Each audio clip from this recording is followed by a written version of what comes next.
നമസ്കാരം. മലയാളി വാർത്തയിലേക്ക് സ്വാഗതം. തമിഴ്നാടിൻ്റെ നായകനായി വിജയ് മാറിയിരിക്കുകയാണ്. വിജയ് നയിക്കും ഇനി തമിഴ്നാടിനെ. കഴിഞ്ഞ ദിവസം സത്യപ്രതിജ്ഞാ ചടങ്ങുകൾ നടന്നിരുന്നു. ചരിത്ര വിജയം നേടി അധികാരത്തിലേറി ഒരുപാട് പേര് ആ സത്യപ്രതിജ്ഞാ ചടങ്ങിൽ എത്തുകയുണ്ടായി. അപ്പോഴും എല്ലാവരും തിരഞ്ഞത് വിജയുടെ മക്കളും ഭാര്യയും എവിടെ എന്ന ചോദ്യമാണ്.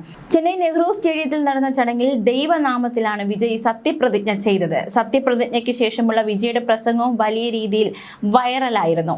വിജയുടെ സത്യപ്രതിജ്ഞയ്ക്ക് സാക്ഷ്യം വഹിക്കാൻ അച്ഛനും അമ്മയും മറ്റു കുടുംബാംഗങ്ങളും എല്ലാം എത്തി. പക്ഷേ എല്ലാ ശ്രദ്ധയും പോയത് നടി തൃഷയിലേക്കായിരുന്നു. നമുക്കറിയാം, തൃഷ ഇന്നലെ നിറഞ്ഞു നിൽക്കുകയായിരുന്നു ഈ ചടങ്ങിൽ.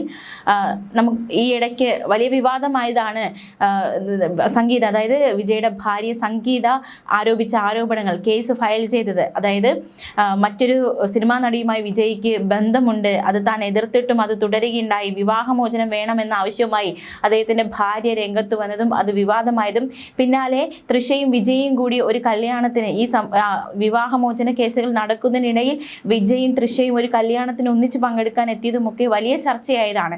കഴിഞ്ഞ ദിവസത്തെ ചടങ്ങിലും തിളങ്ങി നിന്നത് തൃഷ തന്നെയായിരുന്നു. ഇരുവരും പ്രണയത്തിലാണ് എന്നതടക്കമുള്ള റിപ്പോർട്ടുകൾ ഉണ്ട്.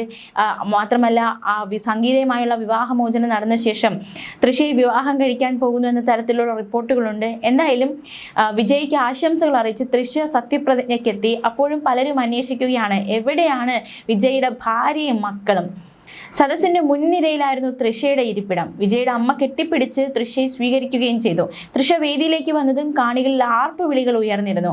ആരാധകരെ നോക്കി തൃഷ കൈവീശി കാണിക്കുകയും ചെയ്തു. തൃഷയുടെ സാന്നിധ്യം ഒരു വശത്ത് ചർച്ചയാകുന്നത് പോലെ തന്നെ മറ്റൊരു വശത്ത് വിജയുടെ ഭാര്യ സംഗീതയുടെയും മക്കളുടെയും അസാന്നിധ്യവും വലിയ രീതിയിൽ ചർച്ചയായിട്ടുണ്ട്. ഇതിനെ എതിർത്തും അനുകൂലിച്ചുമെല്ലാം ആളുകൾ എത്തുന്നുണ്ട്. തൃഷയും വിജയും നമുക്കറിയാം, ഏറെ കാലം ഒരുപാട് സിനിമകളിൽ ജോഡികളായവരാണ്, ഒരുപാട് സിനിമകളിൽ ഒന്നിച്ചെത്തിയവരാണ്. അത്തരത്തിൽ അവർ ഒന്നിച്ച് അഭിനയിച്ച് ഒന്നിച്ച് പ്രവർത്തിച്ചിട്ടുള്ളവരാണ്. അങ്ങനെ ആ താരജോഡികളെ നെഞ്ചിലേറ്റി ഒരുപാട് പേരുണ്ട്. അവരെ സംബന്ധിച്ച് തൃഷയുടെയും അതുപോലെ തന്നെ വിജയുടെയും എക്സ്ട്രാ മാരിറ്റൽ അഫെയർസ്, അതായത് വിവാഹേതര ബന്ധം, അത് ഉറപ്പായിട്ടും അത് അംഗീകരിക്കപ്പെടുന്നതാണ്, അനുകൂലിക്കപ്പെടുന്നതാണ്. അതിൽ ആരാധകർക്ക് യാതൊരു പ്രശ്നവും ഉണ്ടാകില്ല.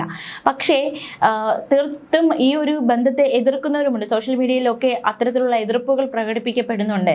നമുക്കറിയാവുന്നതുപോലെ തന്നെ ഭാര്യ ആരോപിച്ചതാണ്, വിജയുടെ ഭാര്യ സംഗീത ആരോപിച്ചതാണ്, ഒരു നടിയുമായി തനിക്കൊപ്പുള്ള വിവാഹത്തിന് ശേഷം ഒരു നടിയുമായിട്ട് ബന്ധമുണ്ടായിരുന്നു, അത് എതിർത്തതാണ്, ഇനി ബന്ധമുണ്ടാകില്ല എന്ന് പറഞ്ഞതാണ്. പക്ഷെ വീണ്ടും ആ ബന്ധം തുടരുന്നത് ശ്രദ്ധയിൽപ്പെട്ടു എന്നൊരു ആരോപണം വിജയുടെ ഭാര്യയാണ് ഉന്നയിച്ചത്. അപ്പോൾ വിവാഹേതര ബന്ധം വിജയും ആ നടിയുമായി ഉണ്ടായിരുന്നു എന്ന തരത്തിലാണ് ആ ഭാര്യയുടെ ആരോപണം.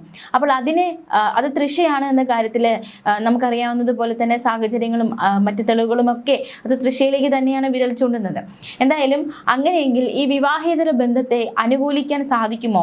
വിജയെ എല്ലാവർക്കും ഇഷ്ടമാണ്, വിജയെ ആരാധിക്കുന്നവരുണ്ട്, വിജയ് എന്ന നടനെയും വിജയ് എന്ന മുഖ്യമന്ത്രിയും ഒക്കെ നെഞ്ചിലേറ്റുന്നവരുണ്ട്.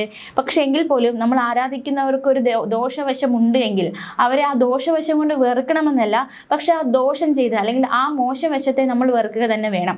അങ്ങനെയെങ്കിൽ ഈ വിവാഹേതര ബന്ധത്തെ, വിജയുടെ വിവാഹേതര ബന്ധത്തെ, തൃശയുമായുള്ള ബന്ധത്തെ, അത് സൗഹൃദ ബന്ധമാണെന്ന് ഒരു വശത്ത് അനുകൂലിക്കുന്നവരുണ്ട്. പക്ഷെ മറിച്ച് ഭാര്യ ആരോപിക്കുന്നത് അത് താൻ ഭാര്യയായിരിക്കവേ തന്നെ മറ്റൊരു നടിയുമായുള്ള ഈ ഒരു ബന്ധം അത് അംഗീകരിക്കാൻ കഴിയാത്തതൊന്നും ഭാര്യയുടെ വശത്ത് നിന്നുകൂടി ചിന്തിക്കുമ്പോൾ അത് എതിർക്കപ്പെടേണ്ട അല്ലെങ്കിൽ അത് മോശമായിട്ട് തന്നെ കാണേണ്ട ഒരു കാര്യം തന്നെയാണ് തൃശയുമായുള്ള ബന്ധം എന്ന് തന്നെയാണ് പറയാനുള്ളത്, വ്യക്തമാക്കാനുള്ളത്.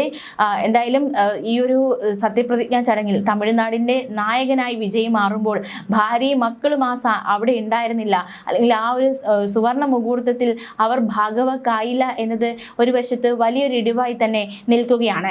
രണ്ടു മക്കളെ പെറ്റു വളർത്തി പഠിപ്പിച്ച് വീടും നോക്കി വീട്ടുകാരെ നോക്കി അയാളുടെ ഷൂട്ടിംഗ് ടൈമിലും വളർച്ചയിലും വീട്ടിലിരുന്ന് ജീവിതവും സമയവും കടന്നുപോയി അവസാനം കറിവേപ്പില പോലെ വലിച്ചെറിയപ്പെട്ട സ്വന്തം ഭാര്യയ്ക്ക് ഒരു വിലയുമില്ലേ എന്ന് സോഷ്യൽ മീഡിയയിൽ അടക്കം വ്യക്തികൾ ചോദിക്കുന്നുണ്ട്. ഭാര്യയില്ലെങ്കിലും മക്കളെങ്കിലും കൊണ്ടുവരാമായിരുന്നുവെന്നും ചിലർ അഭിപ്രായപ്പെടുന്നുണ്ട്. ഇതുപോലൊരു പരിപാടിക്ക് വരുന്നില്ലെന്ന് മക്കളും തീരുമാനിച്ചിട്ടുണ്ടെങ്കിൽ അവർ എത്രമാത്രം വേദനിക്കുന്നുണ്ടാകുമെന്നും ചിലർ ചൂണ്ടിക്കാണിക്കുന്നുണ്ട്. അതേസമയം മറ്റു ചിലർ പറയുന്നത് വിജയ് മുൻ ഭാര്യയും മക്കളുമെല്ലാം പ്രായപൂർത്തിയവരാണ്, സ്വന്തമായി തീരുമാനങ്ങൾ എടുക്കാൻ ശേഷിയുള്ളവരാണ്, അവരുടെ സ്വകാര്യതയിലേക്ക് കയറുന്നത് ശരിയല്ല. 2 വർഷമായി പിരിഞ്ഞു കഴിയുന്നവരാണ് വിജയും സംഗീതയും, പിന്നെ എന്തിനാണ് അവർ സത്യപ്രതിജ്ഞാ ചടങ്ങിൽ കാണാൻ വരുന്നതെന്നും ചിലർ ചോദിക്കുന്നുണ്ട്. എന്തായാലും അവർ പിരിഞ്ഞു താമസിക്കുന്നുണ്ട്, അതുകൊണ്ട് അവർ വരണമെന്നില്ല, അതുകൊണ്ട് തൃശ്ശയ്ക്ക് വന്ന് സ്റ്റാർ ആകാം എന്ന വാദങ്ങൾ. എന്തുകൊണ്ടാണ് അവർ പിരിഞ്ഞു താമസിക്കുന്നതെന്ന ചോദ്യം, അതിന് കൃത്യമായി വിവാഹമോചന കേസിൽ സംഗീത പറയുന്നുണ്ട്. അതായത് നേരത്തെ പറഞ്ഞതുപോലെ തന്നെ ഒരു ഭർത്താവിന് തൻ്റെ ഭർത്താവിന് മറ്റൊരു വ്യക്തിയുമായി ബന്ധമുണ്ട് എന്നത് ഒരിക്കലും ലോകത്തെ ഒരു ഭാര്യയ്ക്കും അംഗീകരിക്കാൻ കഴിയാത്ത കാര്യം തന്നെയാണ്. അങ്ങനെയാണെങ്കിൽ ഇവിടെ വിജയ്ക്ക് അത്തരത്തിലൊരു ബന്ധമുണ്ട്, തൃശ്ശയുമായിട്ട് അത്തരത്തിലൊരു ബന്ധമുണ്ടെങ്കിൽ തീർത്തും അത് വെറുക്കപ്പെടേണ്ടത് തന്നെയാണ്. എന്തായാലും വിജയ് എന്ന നടനെയോ അല്ലെങ്കിൽ അദ്ദേഹത്തിൻ്റെ താരാരാധന അതൊന്നുമല്ല, മറിച്ച് ഈ ഒരു മോശം പ്രവൃത്തി അല്ലെങ്കിൽ ഇത്തരത്തിലൊരു ഭാര്യയോട് കാണിച്ച ഒരു ചതി, അതിനെ മോശമായിട്ട് തന്നെയാണ് കരുതുന്നത്. എന്തായാലും സത്യപ്രതിജ്ഞ ചെയ്ത് അധികാരമേറ്റപ്പോൾ ചടങ്ങിൽ ഭാര്യയും മക്കളും പങ്കെടുക്കാതിരുന്നത് തമിഴകത്ത് സജീവ ചർച്ചയാവുകയാണ്.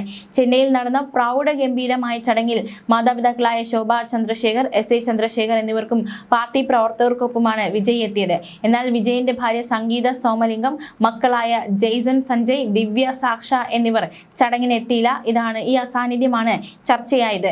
വിജയിന്റെ രാഷ്ട്രീയ പ്രവേശനം ചരിത്രപരമായ നിമിഷമായി ആഘോഷിക്കപ്പെടുമ്പോഴും ഭാര്യയും മക്കളും ആ ചടങ്ങുകളിൽ ഇല്ലാതിരുന്നതും വലിയ രീതിയിലുള്ള ഒരു അസാന്നിധ്യമായി തന്നെ മാറുകയുണ്ടായി. വിജയ് കുടുംബത്തിൽ നിന്ന് അകന്നു കഴിയുകയെന്ന റിപ്പോർട്ടുകൾ ശരിവയ്ക്കുന്ന തരത്തിലാണ് സംഗീതയുടെ അസാന്നിധ്യം. 27 വർഷത്തെ ദാമ്പത്യത്തിന് ശേഷം സംഗീത വിവാഹമോചനത്തിന് അപേക്ഷ നൽകിയെന്ന റിപ്പോർട്ടുകൾ പുറത്തുവന്നതാണ്. തന്റെ പരാതിയിൽ വിജയിന്റെ പരസ്ത്രീ ബന്ധത്തെക്കുറിച്ചും തനിക്കും കുട്ടികൾക്കും ഉണ്ടായ മാനസിക വിഷമത്തെക്കുറിച്ചും സംഗീത പരാമർശിച്ചിട്ടുണ്ടെന്ന് വാർത്തകൾ സൂചിപ്പിച്ചിരുന്നു. ഈ കേസിന്റെ അടുത്ത വാദം ജൂൺ 15-നാണ് നടക്കുക. എന്തായാലും വിജയ് അധികാരത്തിലേറിയിരിക്കുന്നു, എല്ലാവർക്കും അത് ആഘോഷം തന്നെയാണ്, സന്തോഷം തന്നെയാണ്. കഴിഞ്ഞ ദിവസമാണ് ചടങ്ങ് നടന്നത്. ചടങ്ങിൽ തമിഴ്നാട് ഗവർണർ വിജയ്ക്ക് സത്യവാചകം ചൊല്ലിക്കൊടുത്തു. വന്ദേ മാതരത്തോടെ തുടങ്ങിയ ചടങ്ങ് ദേശീയ ഗാനത്തോടെയാണ് അവസാനിച്ചത്. 9 TV നേതാക്കളും വിജയിനൊപ്പം സത്യപ്രതിജ്ഞ ചെയ്ത് ചുമതലയേറ്റു. തമിഴ്നാടിന്റെ പുരോഗതിക്കായി മതേതരവും സാമൂഹിക നീതിയിൽ അധിഷ്ഠിതവുമായ ഒരു പുതിയ യുഗം ആരംഭിക്കുമെന്ന് വിജയ് തന്റെ പ്രസംഗത്തിൽ വ്യക്തമാക്കി. പവൻ കല്യാൺ, കമൽഹാസൻ തുടങ്ങിയ പ്രമുഖർ വിജയ്ക്ക് ആശംസകൾ നേർന്നു. രാഷ്ട്രീയത്തിൽ പുതിയ അധ്യായം കുറിച്ച് വിജയ് മുഖ്യമന്ത്രിയായി അധികാരമേറ്റ് കഴിഞ്ഞതോടെ അദ്ദേഹത്തിന്റെ രാഷ്ട്രീയ നീക്കങ്ങൾക്കൊപ്പം വ്യക്തി ജീവിതവും വലിയ ചർച്ചയായി മാറിയിരുന്നു. അതേസമയം തമിഴ്നാട്ടിൽ സത്യപ്രതിജ്ഞ ചെയ്ത് അധികാരമേറ്റതിനു പിന്നാലെ മുൻ മുഖ്യമന്ത്രി MK സ്റ്റാലിനെ കാണാൻ മുഖ്യമന്ത്രി വിജയ്. സഭ കഴിഞ്ഞാൽ സ്റ്റാലിനെ കാണാനായി വിജയ് വീട്ടിലേക്ക് എത്തുമെന്നാണ് വിവരം. സ്റ്റാലിന്റെ വീട്ടിലേക്ക് വരാനാകുമോ എന്ന് വിജയ് തിരക്കിയതായി റിപ്പോർട്ട് പുറത്തു വന്നിട്ടുണ്ട്. സമ്മതം അറിയിച്ചതിന്റെ പശ്ചാത്തലത്തിലാണ് വിജയ്യുടെ സന്ദർശനം. സ്റ്റാലിനുമായുള്ള കൂടിക്കാഴ്ചയ്ക്ക് ശേഷം വിജയ് 3:30-ഓടെ വൈക്കോയുടെ വീട്ടിലും സന്ദർശിക്കും. മാത്രമല്ല മറ്റൊരു വിവരം കൂടി പുറത്തു വരുന്നുണ്ട്. AIDMKയുടെ ഒരു വിഭാഗം നേതാക്കൾ വിജയ്ക്കൊപ്പം ചേരും എന്ന തരത്തിലുള്ള റിപ്പോർട്ടുകൾ കൂടി പുറത്തു വരുന്നുണ്ട്. ന്യൂസ് ഡെസ്ക് മലയാളി വാർത്ത.